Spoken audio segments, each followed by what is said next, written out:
Matt Finkes, former Ohio State player as well, and always great to have him on. Matt, thanks so much for being with us here on the Jay Barker Show.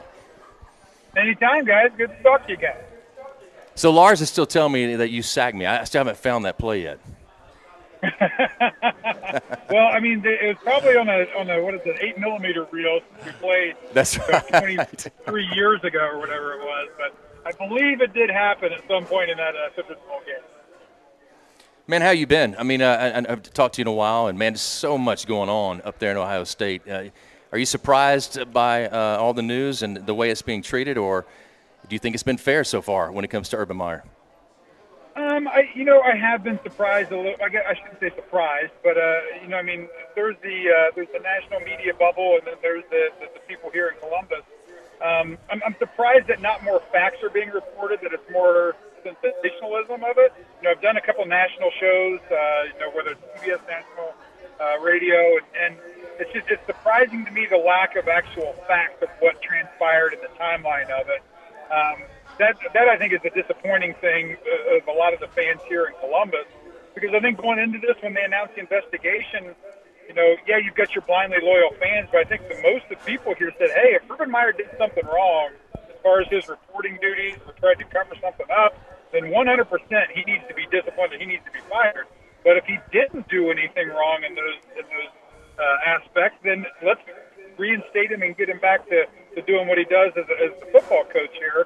And I think that when you look at what happened with the investigation, even, and this is, where Ohio State probably is to blame, the original investigation was to find out if he covered up any kind of allegations of domestic violence, which he did not do. And the second was, did he lie during Big Ten Media Days, which he did not do. He was responding to the original post by Brett McMurphy that said that there was a felonious arrest for domestic violence, which there wasn't. And then once those two things were kind of cleared, I think that's where now you're getting this backlash from the fans here in Columbus of, well, now you're just kind of looking for things to suspend him. And granted that, whatever your opinion might be, warranted or not, but I think that was the frustration with a lot of people here in Columbus.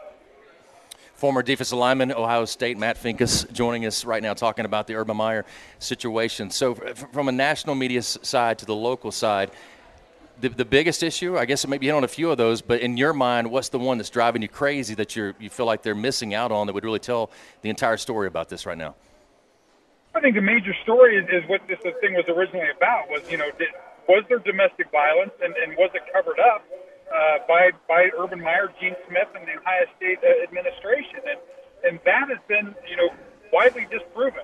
The Powell Police and the Delaware County Prosecutor's Office, who this jurisdiction fell under, investigated these claims, found that there wasn't evidence to go forward with any kind of arrest or prosecution, informed the university of that. The university was informed by their Title IX office, which then informed Gene Smith, who then informed Urban Meyer, and that is the transgression, or that's the timeline, not the transgression, that occurred. And then you still have this narrative out there that Urban Meyer was covering up a serial domestic abuser, and I think that's the frustrating thing that the people here in town are really kind of clinging to. Hey, Matt, it's Lars here. Full disclosure, Matt and I are good friends. We met back in 2000 when I wrote a book on NFL Europe, and Matt was playing for the Scottish Claymores, and Matt and I had many, many wild nights in Glasgow, Scotland together. That could be a whole nother book unto itself. Hey, Lars, my girlfriend's in the car right now. Let's lay low on those things. Oh, okay. Oh, thank you for telling me that. Do you think Zach Smith should have been on the staff in the first place at the start of during spring and at the start of this year? And here's the way I kind of look at that, and I think this is where you get into the human element of this. Where there are things where Zach Smith could have been fired, or there are fireable offenses out there that the university and Gene Smith and Urban Meyer could have justified the firing of Zach Smith. I think that the investigation has shown that there was those things as far as, recruiting trips that he was missing and, being late to some meetings and some of those kind of transgressions. Was there anything that mandated his firing? No. So, now you're leaving it up to the coach's discretion. And, knowing the personal relationship that Urban Meyer had with Earl Bruce, knowing, and obviously for those that don't know, Zach Smith is Earl Bruce's grandson, knowing that personal relationship that has been there, I believe, and this is speculation on my part 100%, but I believe that Urban Meyer saw a guy who, he was very close to in 2015, going through a difficult time, going through a divorce and a highly toxic marriage, and wanted to try to help him any way he could to get his life back on track and be in good standing with the university and continue his career as a football coach. And I think that's, if there's a fault that is to be found in what Urban Meyer did, I think that's it, that he showed some loyalty to Zach Smith and trying to get his life back on track while he was going through that tough time. And, I mean, if that is something that you want to try to discipline him for, then I guess the university, that's their prerogative. But I view that as almost a human nature thing of trying to help a guy out and see if you can get him back in the good grace.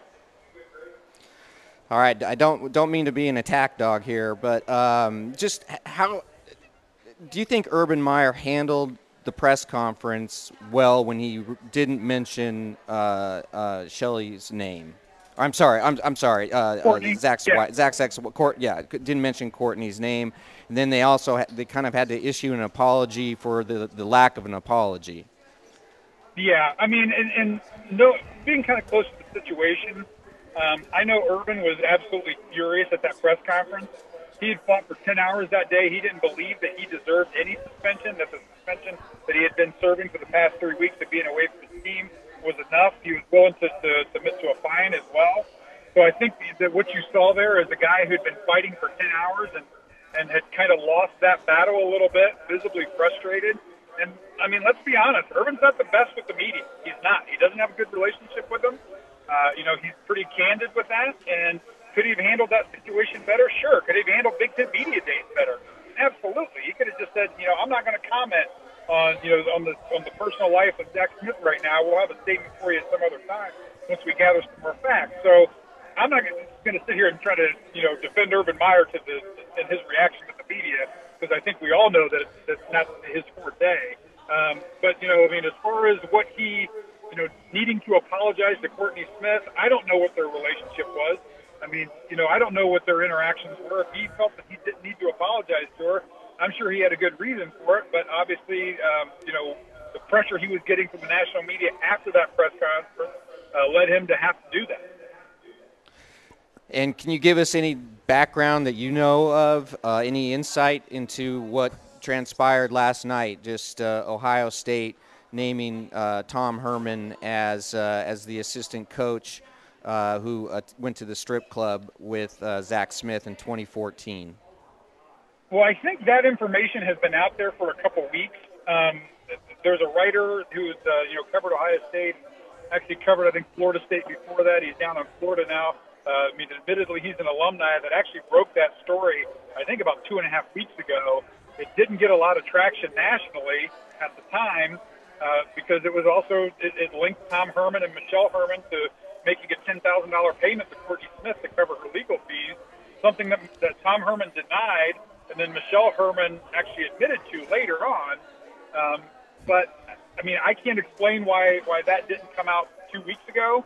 But I think that was part of the investigation, that once they started asking people questions, that actually came out. But that's not a revelation, really, because, again, it was reported, I think, 2.5 weeks ago.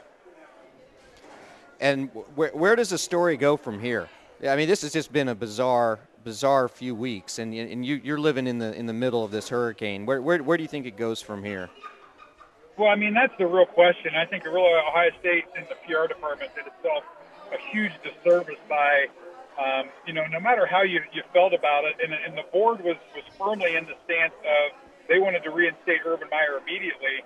I think that Ohio State should have done that, given him, have served that 3 weeks away from the team, could have levied a fine of, an additional $500,000 plus taken away those 3 weeks of pay that he was on paid administrative leave.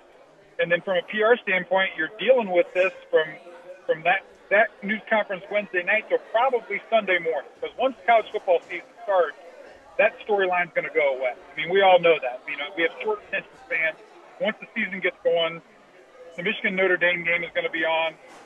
Everyone's going to head in that direction with the stories. Now this is going to play out for the next 4 weeks. And when Urban Meyer comes back in week 4, this is going to all resurface again. So it's hard to Yep. tell. Ohio State continues to release, the documents from this investigation. I think there's, they released some yesterday, some more today. From what I've seen, there's no real bombshells that are going to come out, and I doubt that there are going to be. So you're going to just kind of get this steady drip of information. You're going to get reporters poring over it and continuing to try to find something that's going to be there. I don't think there's going to be any kind of major revelation, but it's going to be, a slow death until Urban Meyer comes back in week 4. This is going to all be brought up again, and then probably week 5 it's going to be over and done with, and we're not going to really focus. Matt, always a pleasure, my man. And again, it's at Matt Finkes, and that's Matt, Mattfinkes. That's his Twitter handle. You can follow him there and continue to get updated information about this particular story. Matt, thank you for your time, my man. Sounds good, guys. Have a good one.